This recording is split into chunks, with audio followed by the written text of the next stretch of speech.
everybody, welcome to my channel. My name is Nicole, and in today's video I'm going to be showing you a flip of my initial setup for my 2023 creative journal and then talk about how I plan on using all of the pages inside.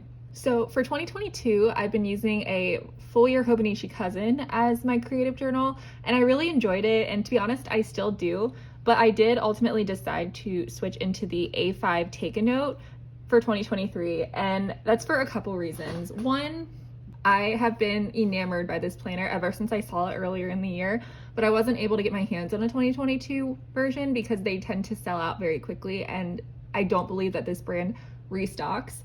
So I basically was out of luck for 2022. So I wanted to try it for 2023 just because it's kind of been on my mind this whole time. But also something that I noticed throughout the year, and it's not necessarily a problem, but I did notice that when it comes to my creative journaling, I enjoy either using a weekly or a daily, but typically not at the same time. I find that doing daily creative journaling on daily pages and also like a weekly spread is just too much for me. Like, it seems a little bit redundant, and also like I don't have the time to do it and be consistent with it. So I decided to take a gander at using the A5 Take a Note because in my mind it's like a perfect mesh of the two, where it's still a weekly spread, and I'll show you the layout as we flip through it, but it's essentially 2 days per page, which is still technically a weekly spread because you see, you know, the majority of the week at once, but also it's more space than you would get in a typical like weekly section of the Hobonichi Cousin. So with that amount of space, it's almost like a daily page in a sense. But that being said, I still do have a 2023 Hobonichi Cousin, and there's probably like a 95% chance that I'll use it at some point throughout the year, either if this doesn't work for me, or to be honest, I get bored very easily and like to switch things up sometimes. So yeah, there's a very high chance that the Cousin will appear at some point in my lineup throughout the year. I still have my 2023 Hobonichi Cousin. I'm still probably going to set it up. But to start off 2023, I will be using the A5 Take a Note. So initially I wanted to film the process of me setting up this planner, and I did attempt to do that, but like halfway through I decided that it was a wash because it was so chaotic. I was flipping back and forth, everything changed. Even like after having set it up initially, like the next day I went back and changed a bunch of things. So I just decided I would do a flip now that it is all done, and I'm very, very excited to show you. So before we jump into it, I wanted to quickly go over a few of the supplies that I ended up using throughout these opening pages, because I ultimately decided that I wanted the initial pages to follow some sort of theme, and then as we go through the year and move on to the weekly spreads, it'll just kind of be whatever I want. So the theme of my opening pages is all based around a sheet of paper that I got at Joann's, and it's this really cute like hand-drawn houses. And I unfortunately picked this up on clearance, so I don't think it's available anymore unless you get like really lucky. But I just thought this was so cute, and basically everything about my setup is pulled from this paper. So I used it throughout. I pulled all of the colors, and I tried to find things that matched either the colors or the art style or just the general vibe of this paper. So yes, this was the main inspiration. And then in terms of pens, any sort of heading that you see throughout will be using one of these two pens. It's the Tombow Fudenosuke in both the hard tip and the soft tip. And then for markers, I use these 5 mild liners. We've got gold, coral pink, apricot, cream, and blue green. And then in terms of washi tape, we have quite a few. I have this grid that I got off Amazon. These two were from a like solids pastel pack from Michael's, and then these two were from packs from Joann's, which I don't remember which ones because these are some of my oldest washi tapes, but I do remember that they were from Joann's. But those are sort of the things that I used consistently throughout, and then as we flip through, I will point out where some of the more random bits are from. Before we hop in, I want to say that I did put this book in a Midori A5 clear cover. The texture of the cover, while it's very like pretty sturdy, it is reminiscent of like construction paper that you would use sort of in grade school, where it's really textured and it picks up like skin oils pretty easily, if you know kind of what I'm talking about. In fact, This is the box that it came in, and it's sort of made out, like it has the same material on it, and literally, like not even joking, like 5 minutes after I opened the package, I stained the cover of the box. So I immediately put it in this A5 clear cover, and I plan on keeping it in there no matter what, because I know myself, I don't baby my planners. I eat and drink things constantly around them, so it needs to be in a clear cover. But yeah, opening it up, we have first this name page that's kind of always attached to the binding, and this, I think it's very simple, but I do think it's super cute. We have the paper that I put up in the corner. This name sticker is a custom from Randy.plans, and then these stickers are from Starlight Paper Studio. The first page that you get when you open the planner after the name page is you have a year at a glance, and then you have sort of a tracker where it looks like you can track up to 2 habits if you wanted to. So how I plan on using this is, this will be a cycle tracker because it's my preferred method to see my cycle on a actual calendar view, just to help with like determining regularity, because sometimes it's a bit hard. You have to count and like look at the dates and all of that. So I wanted to keep my cycle in my creative journal just because I do plan on keeping this notebook at the end of the year, and I'm not sure what other planners I'll be keeping, because to be honest, I just don't have the space to keep every planner that I use. So I just wanted to make sure that this information was stored and kept somewhere that I know I'm going to be keeping. And then over here, I am going to track my PTO and holidays, just basically time off from work. And how I plan on doing that is this first line of boxes will be where I mark any federal holidays that I get off. And then I will also mark vacation on the bottom by writing down the amount of hours I'm taking on that day, just in case I happen to take a half day. So that's how I'm going to be using this. So in terms of decoration, once again, we have the house paper on the bottom, we have the grass washi tape on top, and then these gray boxes are from this Mojo Dojo Plans gray boxes sticker book. This is meant for like, you know, the standard 1.5 inch columns, and I think the creator of this uses a happy planner, but I just use them to put these headers. And then we have these deco stickers and these arrows, and those all came from this Marabou Designs Happy Planner sticker book.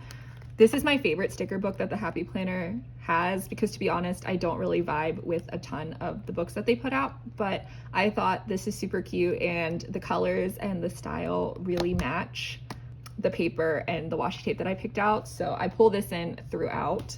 And then all of these like gold sparkly foil star bits are from a foil bundle from Scribble Prints Co. So flipping the page, we have the perpetual calendar section. So you just basically get all of the months of the year, and then like a vertical bullet journal style calendar. And to be honest, in the past, I have never found a way to use this that is consistent or that I enjoy. I always, if I use it as a tracker, I fall off. If I use it as an index, I fall off.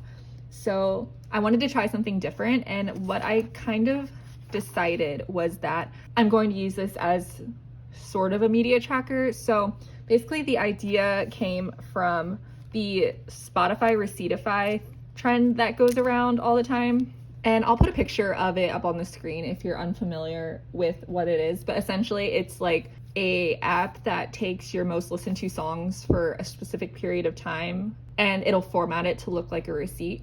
And I usually do this at the end of every month just because I'm curious like what songs I've had on repeat and what I enjoyed most throughout the year.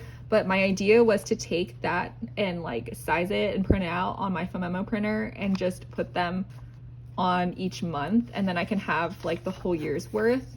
And I thought that these columns would work really well for that. And then I was like, why stop there? Why not put like the books you read, the movies, TV shows that you watched, really like any media that you consumed or that you really enjoyed throughout the month would go in the column. So that's the plan.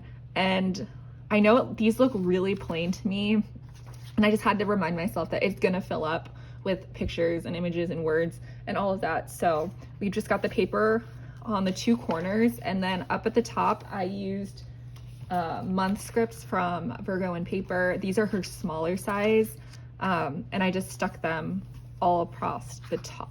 So following those pages, we go straight into the monthly spreads. So I kind of plan on using these spreads as a memory of the day sort of idea, but not so rigid, if that makes sense. So I will definitely like put all of my events that happen throughout the month in here, but then also like, you know, screenshots of things that I saw online, or maybe a quote that someone said, a text that someone sent me, you know, anything that I think I would want to remember about the day, because the goal of this isn't just to be a carbon copy of like what's in the weekly section, because the weekly sections are going to be my priority, but I just thought it would be fun to see sort of a collage style with things that either maybe really stood out about the day or things that maybe I didn't have space to put into my weekly spreads. So that's what I plan on doing in here, and you get the entire year's worth, obviously, of monthly spreads.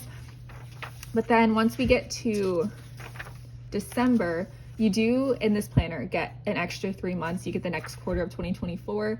But since I plan on stopping this journal at the end of 2023, I wanted to repurpose those pages a little bit.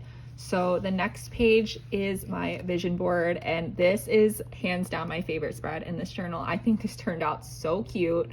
I am literally obsessed. So basically I just found a bunch of pictures online from Pinterest that I thought, one, went together aesthetically with the same colors that I sort of pulled once again from that ripped paper. And then I also made sure that those pictures were related in some way to a goal that I have set for 2023. Now, I'm just gonna come out and say that I am not the world's best goal planner. I'm actually a horrible goal planner, but every year I sure do try. So I have a list of the goals that I've come up with, and I also have a word of the year. And all of these like little computer window things were all made in Canva by me, and then I just printed them out along with all the pictures, and I just think that this turned out so cute. So I'll give you like a close-up of it. I don't know, I'm just obsessed with the way this turned out. I'm not exactly sure vision boards are like especially useful or practical for me. I'm not exactly sure how often I'm going to flip back to this, but I do really like having this in here. I think it's really pretty, and to be honest, that's all that matters. And then once again, all of these like gold sparkly stars are from that Scribble Prints co-foil bundle, and these stickers were from the Marabou Design sticker book. So moving on to the February of 2022 spread, I decided to do a sort of then and again or now and later spread. This was totally inspired by Jashi Corinne here on YouTube. She is a bullet journal content creator, and she does this in like all of her new bullet journal setups, and I would definitely recommend checking her videos out because she does this in a way that is better than the way that I decided to set it up. It's more conducive to like the actual idea of like, you know, answering the same questions at the beginning of the journal and the end of the journal. But since I was working with sort of a monthly layout, I had to make do with what I was given. So it's not exactly the way I would have set it up if I were bullet journaling, but I do think that it works out pretty well. So basically how it works is I've got one side that has a bunch of prompts that sort of fit into these three categories. And on the last day of 2022, I will go in and answer these questions. So I've got general questions to answer, and then I have a couple top 5 lists that I'll fill out. And then at the end of the year, when this journal is done in 2023, I will go back and answer the exact same questions again, just to kind of see, you know, what's changed, what's stayed the same. I think it'll be fun to look back on. And then on this side, since it's sort of not symmetrical, I decided to put this box, which is from the Mojo Jojo Plans glitter rainbow boxes.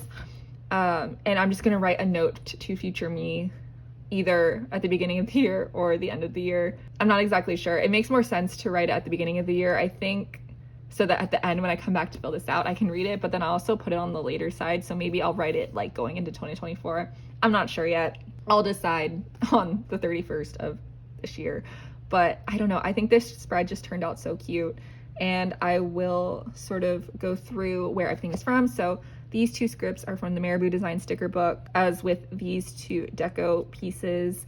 And then we've got, once again, that glitter box, the sticker book, the Scribble Prints co-foil bundle. And then in terms of character stickers, this is Happy Daya, Starlight Paper Studio, Honeybee Shop, Coffee Monsters Co., Honey Go Designs, Coffee Monsters Co., and Happy Daya. And then the last of the repurposed monthly spreads I've decided to use as a sort of sports tournament log tracker. I'm not exactly sure what to call it, but essentially I put in a bunch of the sports tournaments that I like to watch throughout the year, and then as they happen I will go in and write basically who won them. But yeah, I think this turned out super cute, and I used these script stickers from Planet Hannah. So she offers like a multi-custom in her shop where you can basically like pick up to 30 words to put on a sheet, and like there's so many fonts, and if you want to get them foiled, she has like a million different foil options. I don't know how she can offer this. She's like a literal angel. But I decided to get all of those sports tournaments printed on a sheet, and originally I was going to use these in the weekly section just to like mark when they were happening. But since I decided to go with a planner that has a larger weekly section, I thought like sizing wise they were a little bit small, so I thought this was the perfect use for them. And I just like layered them over the mild liners, and you'll notice that these 3 don't have anything on them, and that's because I must have like blanked when I was making those sheets, and I forgot to put the Western Conference, Eastern Conference, and Stanley Cup finals on the sheet. So I'm just gonna have to place another order and get those 3, but I have all year to do that, so I'm not too pressed about them not being in there right now. But yeah, as the year goes on, I will fill this out, and then at the end of the year, I have a section down here for the best and worst moment, or my favorite and least favorite tournament, whether that be just in general or just because of the result. In terms of where everything is from, once again, Marabou Designs, Mojo Jojo Plans, Rainbow Glitter Boxes. This is Once More with Love, Happy Daya, Coffee Monsters Co., Palm Tree Planners, Once More with Love, Happy Planner. So after that, we move straight into the weekly section, and then this is where you just get the entire year of 2 days per page. So on this first initial beginning of the week, you do get a little weekly overview just because, there are 7 days of the week. It's not going to be exactly 2 days per page. I'm just going to use this essentially as a creative journal, and the vibe that I'm kind of going for, and you're gonna have to bear with me here because there's a lot going on, but imagine Julie from Plan to Create's Hemlock and Oak, Taylor from Tattoo Teacher Plans 7x9 Memory Keeper, Claire from Online on Instagram. Wow, that like really got my small brain there. Her Hobonichi cousin, and Mary Ellen from Planning with Bumble's creative journal, all put in a blender and like mixed together. That's kind of what I'm going for, which I'll try to put pictures up on the screen because I know that's a lot. But essentially, I want to go for more of like a carefree, whimsical, chaotic. Well, chaotic's not exactly the right term because I feel like that has a negative connotation to it. But I do feel like it is appropriate, and I mean that in like the best way possible. Like it's not going to be like the same aesthetic throughout the entire journal. It's just what I'm feeling at the time. And I'm really hoping that that's going to help me sort of resist the urge to planner hop, because I think that stems from committing to an aesthetic for the journal at the beginning of the year. And then when I get tired of it, I don't want to like switch it up because I've kind of done everything in one way. So then that's why I want to buy a new planner. And I think if I just commit to doing things, whatever I want, whenever I want from the get-go, it'll keep me more involved in the planner and not want to move out, if that makes sense. So that's sort of the plan for the, the daily portion of the weekly sections. But then when it comes to this little weekly overview, and I don't know if this is going to stick, but I was really intrigued because I saw, I think her name is Mia Sterling, I believe. I'll link her down below, but she has a journal where she basically records one news headline of the day. And I thought that was genius, because if you just had a news headline for every day, that would be such a fun way to sort of document what was going on in the world, not necessarily like related to me, which I think is going to be more of what these sections are going to be. It's basically like my personal life and things as they relate to how I saw them, not necessarily like objectively like what happened. Also, I think weather would be a good thing to put in here as well. Now, that just came to me, but I think I'm going to include weather here too. So that's sort of the plan for this weekly section. And then, so after the weekly section, you get 4 notes pages. I don't know what I'm going to do with these 2, but I did set up a swatch page on the last 2. This is something I was doing in the like informational pages in the back of the Hobonichi Cousin. I think I used like the My 100 for these, and then like the grid for these. But I really enjoyed having those back there. And I know a lot of people put them in a separate like notebook that they just move from planner to planner. But I really, really like having mine like built in So I drew out these grids just to put all of my color swatches on. These are going to be for Crayola Super Tips, but by the time I got to these pages, when I was setting this up, I was so over it. I was so tired. I was going insane. I was like numbering things wrong and I was spelling things wrong. So I just decided to give up when it got to here, but I will eventually go in and swatch my Crayola Super Tips here. And then these are my Tombos. I decided to basically put out every number of Tombow that exists right now and then just highlight over the ones I have, basically because I like to have them in order, but I never know when I'm going to be getting more. So I just decided to do it that way. And then I have all of the mild liners by set down at the bottom. That's the last of the pages that I set up. You just have a name page back here, but I'm just gonna leave that blank. And then something else I decided would be kind of fun was, as I use different brands in this notebook, to put their like logo sticker if I have it on the back. So in this setup, I know, use the Coffee Monsters Co. and Virgo and Paper to set it up. So I put their packaging stickers back here. And then I also put the Crafty Banana. I haven't used anything from them yet in this planner, but I do know that I'm using one of their kits for the first week. So I just went ahead and stuck this back here so that I didn't accidentally throw the sticker away. But yeah, I just think it'd be fun to have like a whole collection of different shops that are inside the planner back here. So I don't know if like every shop has packaging stickers that I can put in here, but I will try my hardest to keep up with it because I just think it'd be so fun. So yeah, that is my plan and setup of my creative journal for 2023. Thank you guys so much for watching. Let me know what you think of it down in the comments below. And I think I forgot to mention this earlier, but I do have a video where I do a very high level overview of the planners that I plan on using in 2023. So if you want to see how this fits into my larger system, I will link that video and try and put it up in the cards in the corner. But thank you guys so much for watching. Thank you for stopping by my channel. If you are subscribed, thank you so much. I really appreciate it. I can't believe how much this channel has grown since I started it about a year ago, and I'm so thankful for each and every one of you. So with that being said, I will see you in my next video, and I hope you enjoyed. Bye everyone.